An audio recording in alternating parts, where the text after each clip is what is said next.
Hello दोस्तों, कैसे हो सभी। मेरा नाम हिमांशु सिंह और आज हम डिस्कस करने वाले हैं existence and Unix of integral surface passing through a given curve. इससे पहले हम लोगों ने आपको लैग्रांज पहले मेथड बताया। लैग्रांज मेथड से हमने कोई फर्स्ट ऑर्डर फर्स्ट डिग्री हमारे पास कोई इक्वेशन होता था, उसको हमने कैसे सॉल्व किया था वो हमने आपको बताया। ठीक है, पार्शियल डिफरेंशियल इक्वेशन होता था, उसको हमने सोल्यूशन बताया। फिर हमारे पास आया कॉची प्रॉब्लम, जिसके बारे में हमने आपको बताया इजी वे में कि कैसे इसको निकालते हैं और कैसे सॉल्यूशन करते हैं, वो मैंने आपको समझा दिया था। ठीक है, आज हम लोग इस लेक्चर में डिस्कस करेंगे एग्जिस्टेंस एंड यूनिक्स के बारे में कि कैसे हम लोग पता करेंगे कि उसका इंटीग्रल सरफेस है वो एग्जिस्ट होगा या नहीं होगा, ये यूनिक होगा या इन्फिनाइट होगा, इसके बारे में हम लोग डिस्कस करेंगे। ठीक है, तो फर्स्ट ऑल इसमें हमारे पास क्या है, तो मान लीजिए हमारे पास कोई एक कर्व दिया जा रहा है, कोई डिफरेंशियल इक्वेशन हमारे पास दिया गया, पार्शियल डिफरेंशियल इक्वेशन दिया गया। ठीक है, जो कि है P P plus Q Q equal to R, इस फॉर्म में दिया गया। और इसमें क्या होगा कि इनिशियल कर्व आपको दिए जाएंगे, तो विद इनिशियल कर्व, वो आपको इनिशियल कर्व गिवन होगा क्वेश्चन में। ठीक है, इनिशियल कर्व वो आपको दिया जाएगा। तो मान लीजिए पहला कर्व आपको दिया गया, जो कर्व है आपका वो दिया गया एक्स नॉट टी, ठीक है, और Y naught T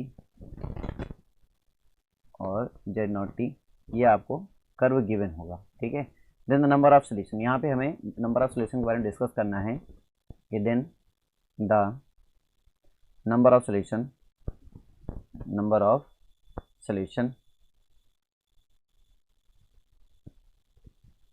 number of solutions of this PDE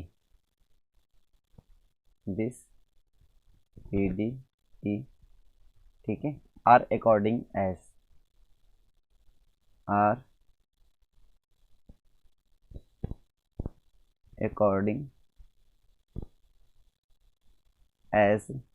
ठीक है, सबसे पहली चीज हम डिस्कस करेंगे यूनिकनेस के बारे में।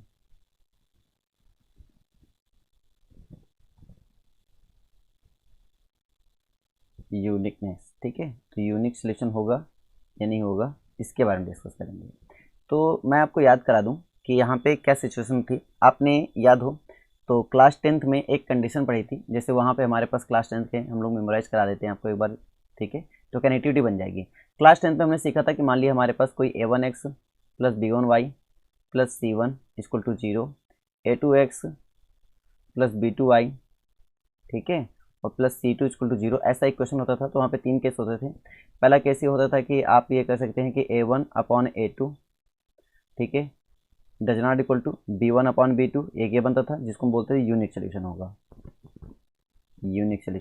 ये बोलते थे। फिर हम लोग याद आया होगा तो आपको मैंने बोला उसमें था कि A1 upon A2 equal to B1 upon B2 equal to C1 upon C2, जिसको हम बोल देते थे इनफाइनाइट सोल्यूशन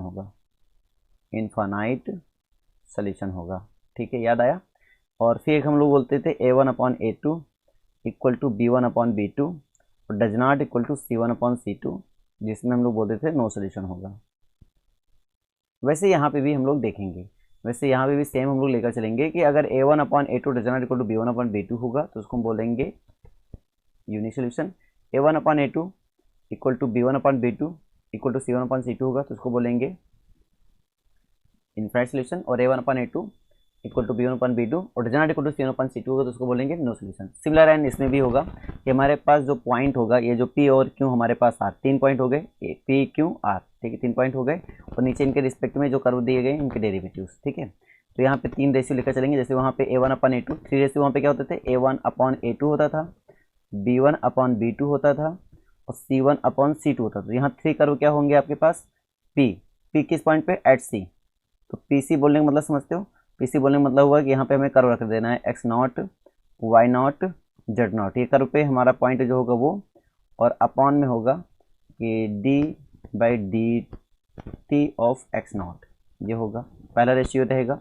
दूसरा रेशियो क्या रहेगा कि q of x not y not z not. अच्छा, हम ये ना बोल के अगर मैं ओनली c बोल दूँ तो याद रखना q ऑफ c, तो समझ आना पॉइंट पर बात हो रही है ना, और upon D by D T of Y naught, ये हो गया। और तीसरा जो रहेगा आपके पास वो रहेगा आर ऑफ सी, आर से मतलब यही पॉइंट रखने हैं आपको कर्व वाले, ठीक है, और D by D T of Z not. ये 3 रेशियो, जैसे वहाँ पे A1/A2 B1/B2 C1/C2 होता, तो यहाँ पे P अपन ये Q अपन ये R अपन ये, इस तरह 3 रेशियो होंगे, ठीक है। अब यूनिकनेस की कहानी क्या होगी कि मैं इसको बोल सकता हूँ कि P of X0, Y0, Z0 upon d/dt of X0, ठीक है। और यहाँ से बनेगा does not equal to Q of X0, Y0, Z0 upon d/dt of Y0, ये बनेगा। ये यूनिकनेस हो गया। अच्छा, चाहे ये बोलो आप और चाहे बोलो इसका determinant does not equal to 0, बात वही होगी। आप चाहे ये बोल दो या फिर इसी को अगर मैं लिखूं क्या, डिटरमिनेंट ऑफ क्या रहेगा कि P X0, Y0, Z0 upon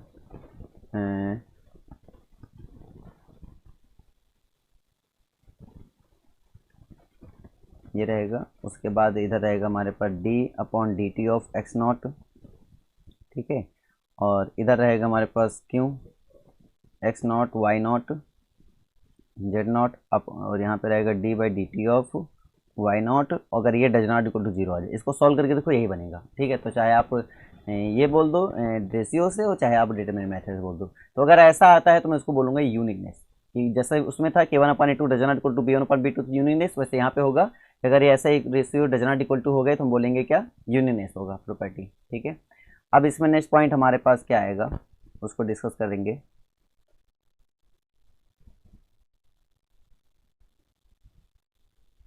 infinite solution, इसके लिए क्या कहानी बनेगी उसको समझते हैं। इसके लिए कहानी ये है कि हमने देखा पहला हमारा पॉइंट क्या है, P X0, Y0, Z0, ठीक है। दूसरा पॉइंट क्या है, Q X0, Y0, Z0। तीसरा पॉइंट क्या है, R of X0, Y0, Z0। और इसके अपॉन में क्या आया था, इसके अपॉन में है कि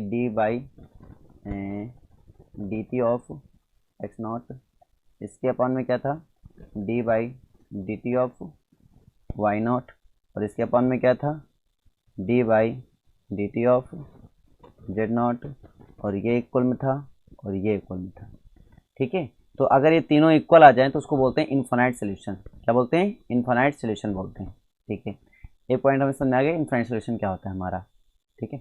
अब हमारे पास आ जाओ इनफाइनाइट सोल्यूशन के बाद, सेम वैसे जैसे उसमें नहीं था कि A1/A2 equal to B1/B2 equal to C1/C2 infinite solution था, वैसे यहाँ पे भी होगा, ठीक है। थर्ड पॉइंट हमारे पास क्या आता है, थर्ड पॉइंट में ये है नो सोल्यूशन, ठीक है। नो सोल्यूशन का केस क्या बनेगा, उसका केस समझ लेते हैं।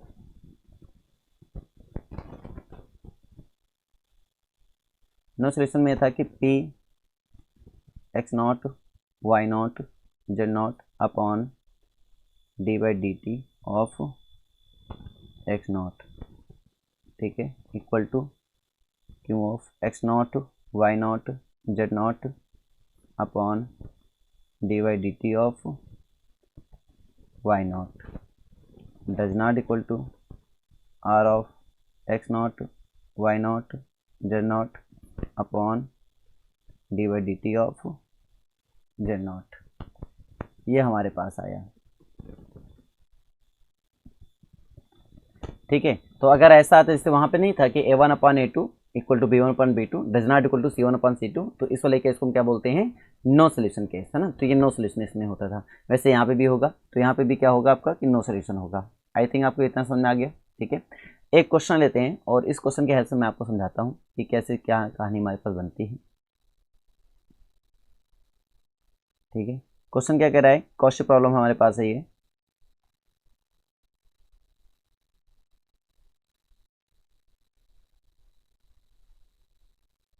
कौशी प्रॉब्लम है कि ux minus uy is equal to 2। हमें क्या करना है, check whether equation unique solution passing through this. हमें चेक करना है कि यूनिक सोल्यूशन है या नहीं। पासिंग थ्रू द पॉइंट, यहाँ पे पॉइंट दिया जा रहा है कि 2s, s, 2s, ये दिया गया, ठीक है, कोई बात नहीं। तो आपको यहाँ से P मिल गया, P कितना मिल गया 1, Q मिल गया, Q कितना मिल गया -1, R मिल गया, R कितना मिल गया 2, पॉइंट दे दिए गए आपको। इनका डेरिवेटिव किसके, टी के, वहाँ तो टी था, टी के रेस्पेक्ट में किया था, यहाँ पे ऐसा था, एक रेस्पेक्ट में करेंगे, ठीक। चेक करते हैं पहला पॉइंट, टी तो हमारे पास पता ही है, डेरिवेटिव से निकाल लेते हैं।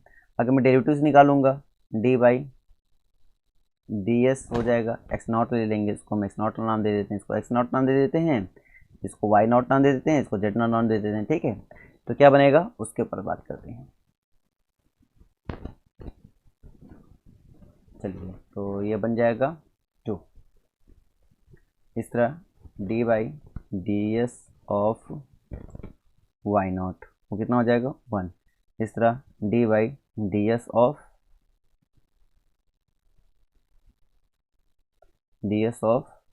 जेड नॉट वो कितना बन जाएगा 2 बन जाएगा। अब हमें चेक करना है इनका रेशियो, तो आ जाओ P upon D by D S of X naught equal to 1/2, okay. Q upon D by D S of Y naught equal to -1। क्या ये दोनों बराबर हैं? नहीं, ये दोनों बराबर नहीं है, तो ये दोनों इक्वल नहीं है। अगर ये दोनों इक्वल नहीं है तो हम क्या कह सकते हैं, सीधे हम कह सकते हैं कि हेंस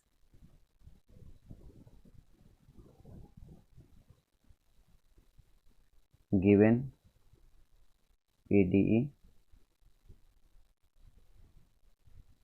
हैज यूनिक सॉल्यूशन। कहानी समझ में आई कि नहीं आई? आ गई। इसी प्रकार से मैं आपको सेकंड क्वेश्चन इसका बताता हूँ, इसमें क्या हो सकता है उसको देखते हैं, ठीक है।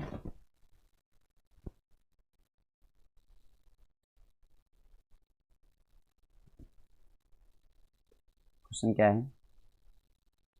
क्वेश्चन है कि कंसीडर कॉशी प्रॉब्लम। यहाँ पे कॉशी प्रॉब्लम दिया गया है, कॉशी प्रॉब्लम है क्या है कि Z X is equal to Z, और यहाँ पॉइंट दिए गए हैं कि Z X comma 0 equal to sine of x.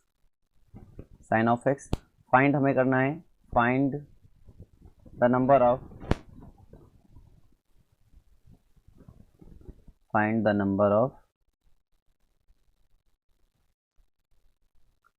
Solution passing through the curve आपको कर्व दिया गया है यहाँ पे s, 0, sin s, ये दिया गया है, ठीक है। तो पहला काम आपके पास क्या है, p यहाँ पे कितना है, p इक्वल टू 1, क्यों कितना है, क्यों हमारे पास 0, और r कितना है हमारे पास, r इक्वल टू हमारे पास कितना है z, ये पॉइंट है, ठीक है। अब हमारे पास क्या है कि आप डिफरेंशियल निकाल लें, जेड किस पॉइंट में देख रहे हो, साइन एस के पॉइंट में देख रहे हो, तो क्या बन जाएगा ये बन जाएगा, इधर साइन एस बोल दो, साइन एस आ गया, ठीक है। अब आपका होता है कि D by D S of X not यहाँ पे किसको मान लिया, एस को, तो कितना आ जाएगा 1 आ जाएगा। D by D S X naught लिख दो यहाँ पे सीधी, एक्स नॉट, फिर D by D S of Y naught कितना है यहाँ पे, वाई नॉट यहाँ पे 0, तो 0 हो गया, ठीक है। और ये बन गया। अब डिटर्मिनेंट का बना लो, इसका डिटर्मिनेंट बना लीजिए, ठीक है।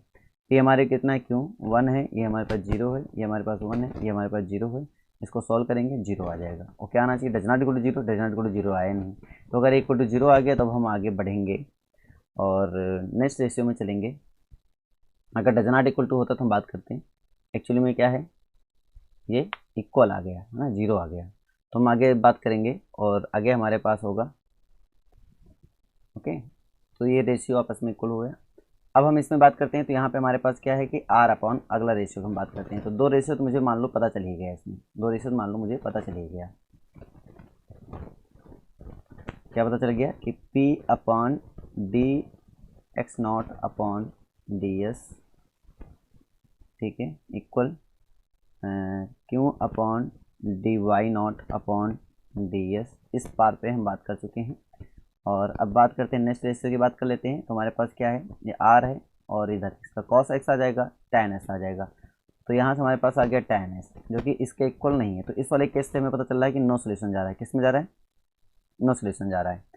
इसको हम कौन-सी प्रॉब्लम है तो इसको हम सॉल्व करके भी चेक करेंगे कि नो सोल्यूशन हो रहा है कि नहीं हो रहा है। ठीक है, तो इसको हम चेक करते हैं नो सोल्यूशन है या नहीं, चेक करते हैं। और कैसे चेक करेंगे? सोल्यूशन करके चेक करेंगे।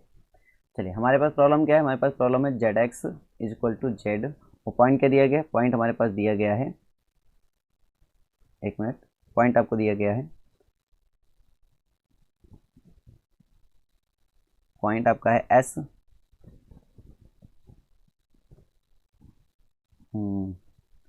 पॉइंट आपका है S comma zero comma science, ये है। ठीक है, चलो मान लिया डी एक्स अपन क्या हो जाएगा?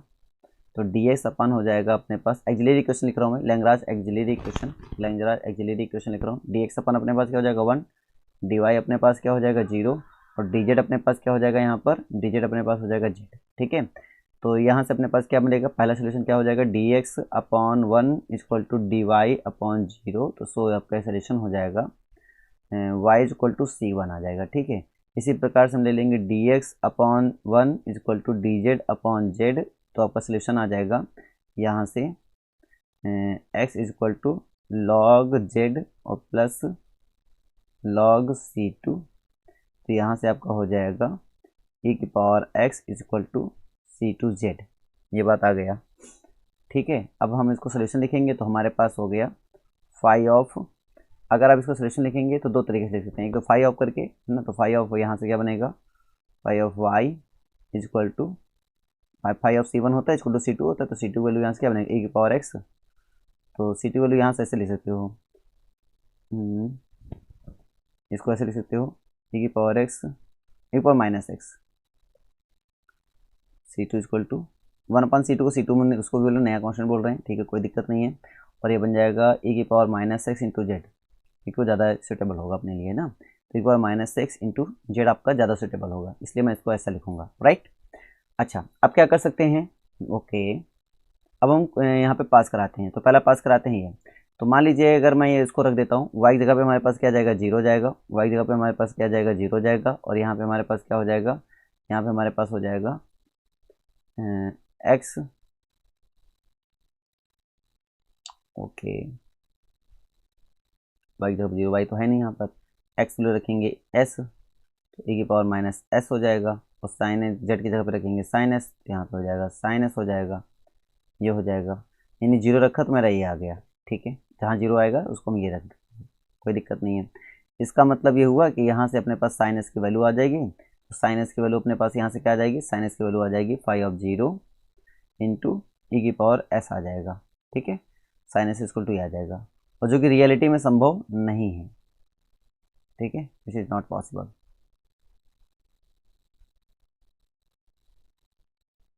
Is not possible. तो इसका मतलब क्या हुआ? क्यों? क्योंकि हमारे पास ये चीज़ साफ साफ बोला गया है कि Z of X comma 0 is equal to हमारे पास है साइन एक्स है। इसने साफ साफ कह दिया है साइन जेड है। तो जब ऐसा कह दिया है तो ये चीज़ रियलिटी में पॉसिबल नहीं है। जो रियलिटी में पॉसिबल नहीं है तो मैं इसको क्या कह सकता हूँ? तो सीधी सी बात है, मैं इसको कह सकता हूँ कि यहाँ पे अपना कोई पास फाई मिल ही नहीं रहा, कोई फंक्शन ऐसा पॉसिबल ही नहीं है मेरे पास। तो है नो सोल्यूशन इन पीडी। तो ऐसे आप लोग चेक कर सकते हैं। दो तरीका हमने बताया आपको। तो एक सोल्यूशन करने से क्या रहेगा, थोड़ा कॉम्प्लिकेटेड रहेगा, तो आप सीधे इसको चेक कर सकते हैं कि हमारा पीडीए जो है ये हमारे पास यूनिक सोल्यूशन रखता है या नहीं, या फिर इनफाइनाइट सोल्यूशन रखता है या नहीं, ये नो सोल्यूशन होगा। ठीक है, इस तरीके से आप चेक कर सकते हैं। इसमें कोई सोल्यूशन नहीं होगा तो कितने सोल्यूशन होंगे? नंबर ऑफ सोल्यूशन, तो 0 सोल्यूशन होंगे। इसमें सोल्यूशन होंगे 0 सोल्यूशन होंगे। ठीक है, एक क्वेश्चन और ले लेते हैं और इसको चेक कर लेते हैं।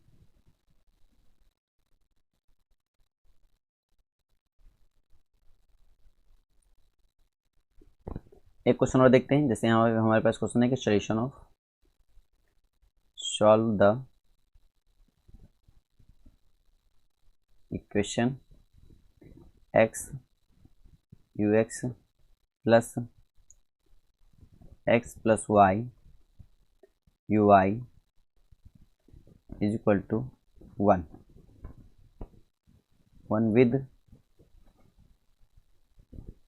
with initial condition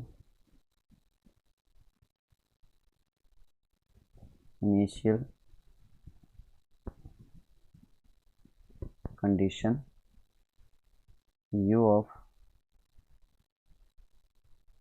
1, y equal to y। ठीक है, इस क्वेश्चन कैसे सॉल्व करते हैं, चलो इसको ध्यान देते हैं। सबसे पहला काम ये है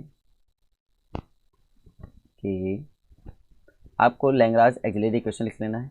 लैग्रांज ऑक्सिलरी इक्वेशन लिख लेना है जो कि होगा dx upon x equal to dy upon x plus Y equal to dz upon 1। देखो दो तरीके से पहले हम सॉल्व करते हैं। पहले एक तो हमारे पास ये गिवन है, ठीक है, इसका एक मेथड है। दूसरा मेथड अपने पास जो अभी हमने तरीका सीखा उससे भी हम लोग निकाल सकते हैं। सोल्यूशन करना है, पहले हम चेक करते हैं यूनिक सोल्यूशन होगा, नो सोल्यूशन होगा, कैसे सोल्यूशन होगा। चेक करने का तरीका सिंपल है कि p इक्वल टू में कोई पॉइंट पे देख लेते हैं, p एट पॉइंट c, तो हमारे पास क्या मिलेगा, x है। x के वैल्यू यहाँ पे क्या है 1, ये x हो गया। अगर हम देखें तो x नॉट हमारे पास है 1, y नॉट हमारे पास है y नॉट यहाँ पे हमारे पास t, और u नॉट हमारे पास है, वहाँ भी हमारे पास है t। ठीक है, तो कंडीशन रख रहेंगे तो x की वैल्यू यहाँ पे कितना है 1 है, तो 1 हो जाएगा। ठीक है, और q ऑफ c कितना हमारे पास निकल के आएगा, q of c x plus Y है, तो जहाँ x वहाँ 1 रखेंगे, जहाँ y वहाँ t रखेंगे, तो क्या आ जाएगा 1 प्लस टी आ जाएगा, तो 1 प्लस टी आ गया। ठीक है, और हमारे पास अगला r क्या है, r इक्वल टू हमारे पास 1 ही है, कोई दिक्कत नहीं। d by D T of x not वो कितना है, वो 0 हो जाएगा। d by D T of y not वो कितना हो जाएगा, 1 हो जाएगा। d by D T of u not कितना हो जाएगा, वो भी 1 हो जाएगा। ठीक है, अब देखेंगे हमारे पास वैल्यूज़, तो पी सी 1, ये 1 प्लस टी, ये हमारे पास 0, ये हमारे पास 1। आपका आंसर आया 1 डज नॉट इक्वल टू 0, मतलब यूनिक सोल्यूशन होगा। कितने सोल्यूशन होंगे, यूनिक सोल्यूशन होगा, यूनिक सोल्यूशन। ये समझ में आ गया कि इसका यूनिक सोल्यूशन है। यूनिक सोल्यूशन है तो हम सीधे केवल सॉल्व करेंगे। अगर हम सॉल्व करेंगे तो यहाँ पे हमारे पास क्या हो जाएगा, उसको देखते हैं।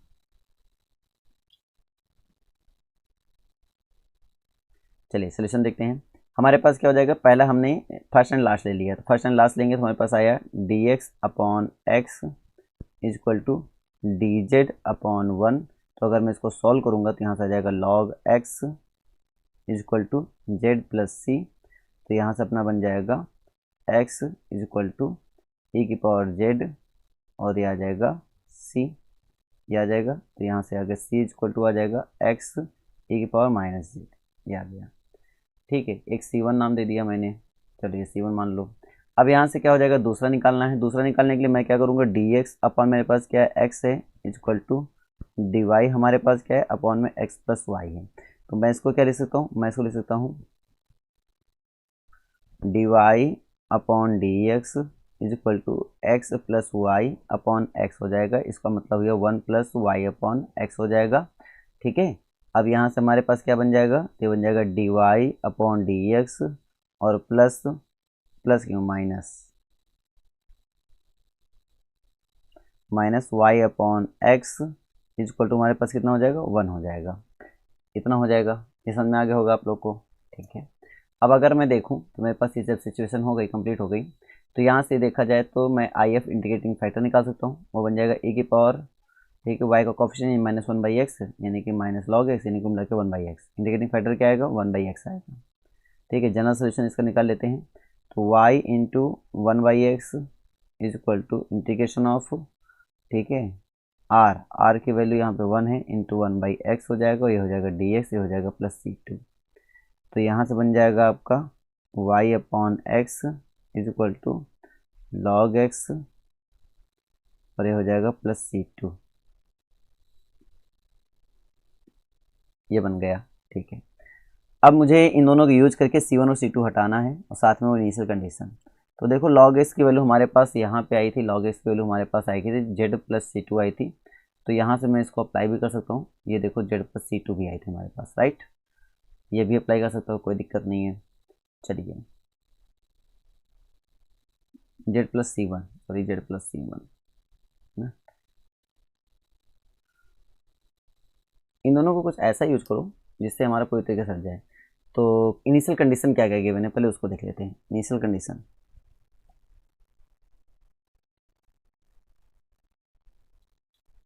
इनिशियल कंडीशन वो गिवन है x naught equal to 1, y naught equal to T और z naught equal to T. तो x naught equal to 1, log 1 की वैल्यू क्या हो जाएगी, 0 हो जाएगी। ठीक है, log 1 की वैल्यू हो जाएगी 0। z naught equal to T है तो t प्लस C1 हो जाएगा। तो यहाँ से क्या आ जाएगा, C1 इक्वल टू आ जाएगा माइनस टी आ जाएगा। तो t की वैल्यू हमें पता चल गई C1, sorry t equal to लिख लो माइनस C1। तो t इक्वल टू हमारे पास हो गया माइनस C1, ये हो गया। ठीक है, अब ये जो t की वैल्यू आ गई है, ठीक है, t की वैल्यू सेकंड जो सोल्यूशन था उसमें रखो। तो t की वैल्यू अब सेकंड सोल्यूशन में रख देते हैं। y नॉट की जगह पे t है, x नॉट की जगह पे 1 है तो रखो इसमें। तो y नॉट की जगह पे t, x नॉट की जगह पे 1 इक्वल टू log, और x नॉट की वैल्यू 1 है और प्लस C2 है हमारा, log 1 की वैल्यू 0 हो गई, काम खत्म। तो C2 इक्वल टू भी कितना है, t आया। t की वैल्यू कितनी, माइनस C1, तो यहाँ पे रख देंगे। तो यहाँ से आया C2 equal to minus C1। ठीक है, तो इसका मतलब C1 plus C2 equal to 0 आ गया। C1 और C2 वैल्यू आप जानते हैं क्या है, C1 और C2 वैल्यू उठा के रख दीजिए, आप आंसर आ जाएगा। C1 की वैल्यू हमारे पास है यहाँ पर कितना है, x इंटू ई की power minus Z, I think ऐसा था। ठीक है, और प्लस C2 वैल्यू हमारे पास क्या है, C2 वैल्यू हमारे पास है y अपॉन एक्स।